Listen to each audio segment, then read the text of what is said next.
Hello everyone, I'm Veronica and I'd like to welcome you back to my series 31 Days to Better Photoshop Design. Today we are moving right along and we are going to be working with the next tool, and that is the crop tool. Actually, to be exact, we're going to be working with the crop tool, and also living here in this panel are the slice tool and the slice select tool. So I'm going to show you how to use those tools and what they are handy for. The crop tool, of course, is very simple to use. What it does is allows you to select an area of your photo that you'd like to focus on and then simply crop it like so. You have the option to select any area that you like, and also with this tool, as you are holding down your mouse key or your tablet, you can hold your space bar and you can move this selection around anywhere you like and complete your crop. And to complete your crop, you just right click and choose crop, or you can double click in the center, or you can hit enter on the keyboard.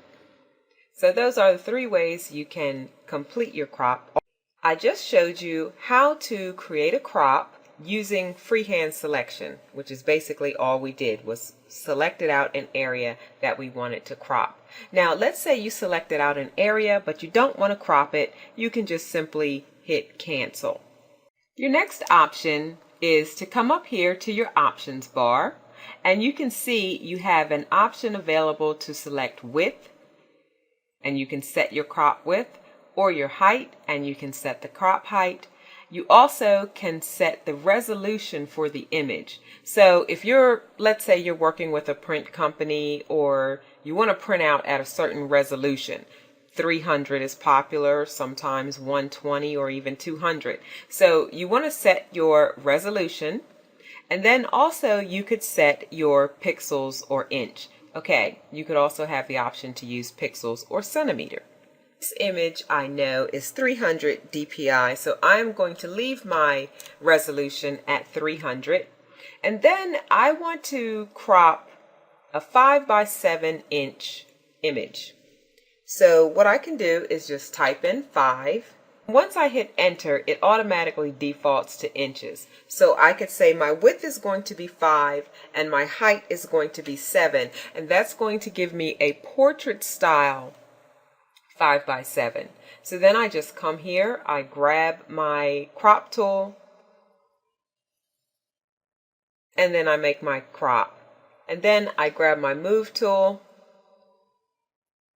and I can move this around, and then I can make my crop.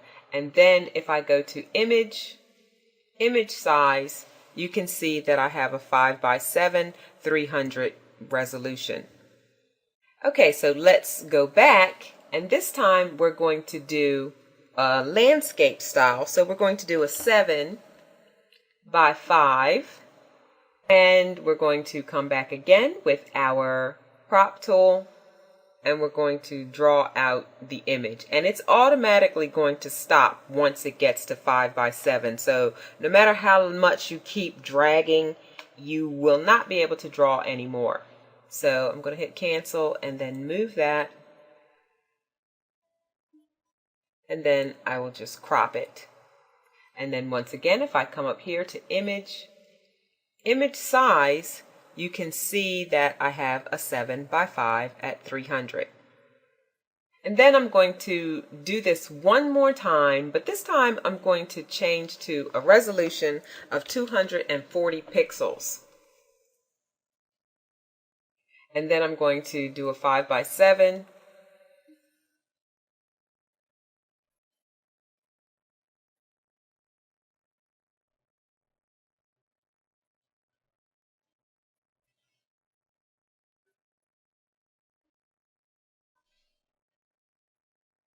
And now you can see once again I have a 7 by 5, and this time I have a resolution of 240. When you change your resolution, if you are dropping it down, you are going to lose some pixels. So you do want to be wary of that. You want to try to always work with images that are of the highest DPI, because depending on how large you want to print them, you will lose some information during your crop. So you want to make sure you have the most information to work with when you're beginning an image. Okay, so that is the crop tool, really simple. So we are going to move right along and go on to our slice tool. The slice tool, as I said before, is really handy for web design. And as you can see here, I have opened up my website. And let's say that I had designed this completely in Photoshop. And now I want to slice it up a little bit and get it ready for the web. All I need to do is come here, I choose my slice tool, and then I come here and I make my very first slice.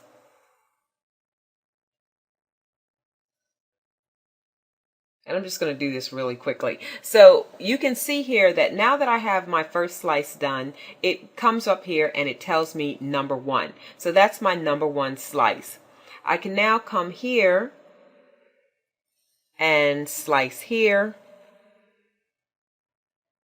And I have number 3 slice and number 4 slice. So basically what it did, it automatically added a slice right here, and it automatically added a slice right here. So now I'm going to zoom in and I'm going to come in. You can see my slices aren't exact, but that's okay because I'm just demonstrating right now. So now I'm going to come in and I'm going to do some more finer slicing.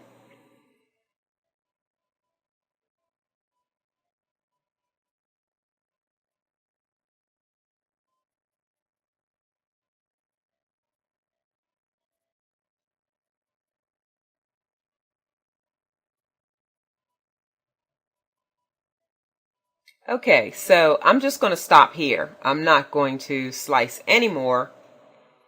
Well, actually, I might do just this one right here. Okay, so you would continue slicing your image exactly like this, wherever you want any type of hyperlinks. Let's say I want to do my logo. And then once you've got all your slices made, what you will do is come here and grab your Slice Select tool. Let's say I want to select this slice right here. And I double click right there, and then I could name this whatever I want, and in this case I'm going to name it logo. And then you link it to wherever you want it to link to.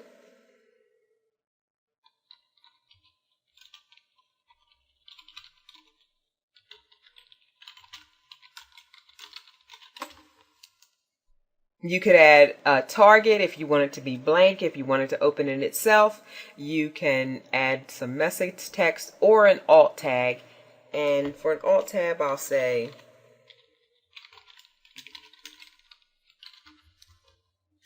and then you just continue to go on selecting your slices and adding. Now, this time what I did is I just right click and I choose edit slice, or you could do it how I did it before, just come here and double click. So I will name this home.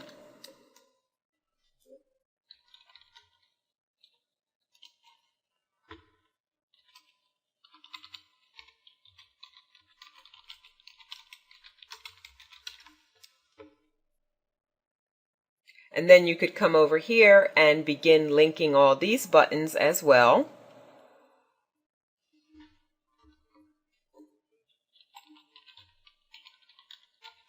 And I don't have the specific URL, so I'll just type in anything.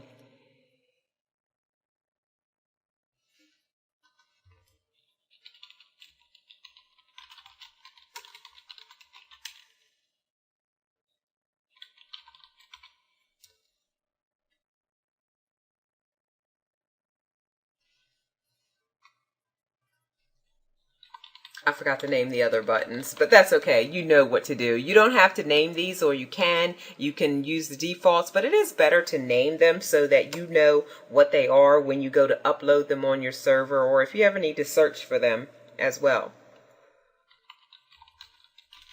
And I'm just entering anything here. I will put a www so that it's at least active. And once you are done making all your edits, you've activated all your links, and you've completed all your slicing, all you'll need to do is come here to File, and then you're going to Save for Web or Save for Web and Devices. And then you will choose how you want to save it, and you want to save it as optimized. You want your quality to be high, and you don't want these images to be too heavy, so you want to set your quality, I would say, somewhere between 70 and 80. And once you've done that, you just come here and click on Save. Okay, so then what it's going to do is it's going to ask you, how do you want to save your images? So you have the option here to save as HTML and images. You could save as images only, or you could save the HTML only. And obviously, if you want to create a new website, you are going to need the HTML as well as the images. So you make sure that's checked. You make sure you've saved your name as, you know, the file name that you want it to be, and choose your settings. And do you want all slices? Yes, we do. So you just click Save, and you have saved your page. And then now what I'll do is I'll just open my folder where I've saved the image, and then here you can see you have all your images have been sliced. And you also have your HTML file, and if I double click on that, it's going to open up in my browser. And as you can see here, it's created the web page and all my slices. And if I hover over, and you can see that certain areas where I've added a hyperlink, they now have a link attached to them. And if I click on that, you can see it takes me right to my website. And there you have it. That's how simple it is to use the Slice tool to create a website in minutes in Photoshop. Thanks for tuning in, and I hope to see you back for my very next tutorial in this series. And we are going to be digging a little bit deeper into the crop tool and learning some really neat tricks that you can do with the crop tool. So I'll see you then. If you like this video, remember, share, like, and subscribe, and thank you for tuning in.